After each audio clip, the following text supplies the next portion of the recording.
ಕಾಂಗ್ರೆಸ್ ನಾಯಕರ ಇಂಥ ಮಾತುಗಳೇ ಬಿಜೆಪಿಗೆ ದೊಡ್ಡ ಬ್ರಹ್ಮಾಸ್ತ್ರವಾಗಿ ಸಿಗೋದು, ಸಿಗ್ತಾ ಇದ್ದಿದ್ದು, ಮುಂದಕ್ಕೂ ಸಿಗುತ್ತಾ ಅನ್ನೋದು ಒಂದು ಪ್ರಶ್ನೆ. ಉಗ್ರರ ದಾಳಿ, ರಾಜಕೀಯ ದಾಳ ಉರುಳುತ್ತಾ ಇದೆ.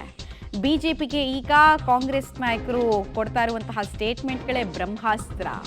ಸಿಎಂ ಹೇಳಿಕೆಯನ್ನ ಮುಂದಿಟ್ಕೊಂಡು ಕೇಸರಿ ಪಡೆ ಈಗ ಅಖಾಡಕ್ಕಿಳಿತಾ ಇದೆ. ಅಲ್ಲಿಗೆ ಸೇನೆ ವಿಚಾರ, ನಾಗರಿಕರ ವಿಚಾರ ಅಂತ ಸೀರಿಯಸ್ ಆಗಿದ್ದ ವಿಚಾರಗಳಲ್ಲಿ ರಾಜಕೀಯ ಬೆರೆಯೋಕೆ ಸ್ಟಾರ್ಟ್ ಆಗಿದೆ.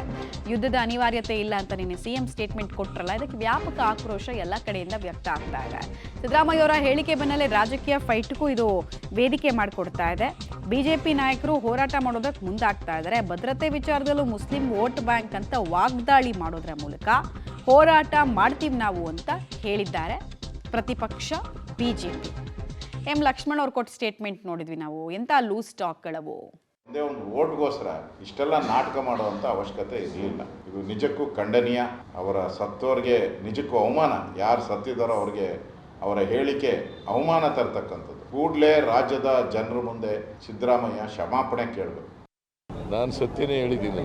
ಅಲ್ಲಿ ಭದ್ರತೆ ವ್ಯವಸ್ಥೆಯನ್ನು ಸರಿಯಾಗಿ ಮಾಡಬೇಕಾಗಿದೆ. ಯಾತ್ರಾರ್ಥಿಗಳು ಹೋಗಂತ ಸ್ಥಳ, ಮತ್ತೆ ಹಿಂದೆ ಪುಲ್ವಾಮಾದಲ್ಲಿ 40 ಜನ ಸೈನಿಕರು ಸತ್ತೋಗಿದ್ದಂಥ ಜಾಗ. ಬಹಳ ಎಚ್ಚರಿಕೆಯಿಂದ ಇರಬೇಕು.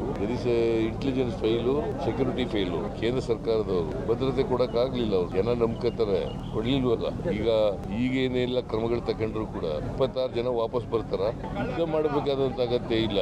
ಈ ಕ್ರಮಗಳು ತಗೋಬೇಕು ಅಷ್ಟೇ. ಭದ್ರತಾ ವ್ಯವಸ್ಥೆಯನ್ನ ಮಾಡ್ತಕ್ಕಂಥ ಕೆಲಸವನ್ನು ಮಾಡಬೇಕು. ವಿದ್ಯುತ್ ಪರ ಇಲ್ಲ. ನಾವು ಶಾಂತಿ ಇರಬೇಕು, ಜನರಿಗೆ ಭದ್ರತೆ ಇರಬೇಕು. ಕೇಂದ್ರ ಸರ್ಕಾರ ಭದ್ರತಾ ಕ್ರಮಗಳನ್ನು ತಗೋಬೇಕು. ನಮ್ಮ ಸಿದ್ದರಾಮಯ್ಯನವರು ಮುಸ್ಲಿಂ ಓಲೈಕೆಯ ಗುಂಗಿನಿಂದ ದೇಶದ ವಿಚಾರಗಳು ಬಂದಾಗ ಅಟ್ಲೀಸ್ಟ್ ಅದನ್ನು ಆ ಗುಂಗಿನಿಂದ ಹೊರಬರಬೇಕು.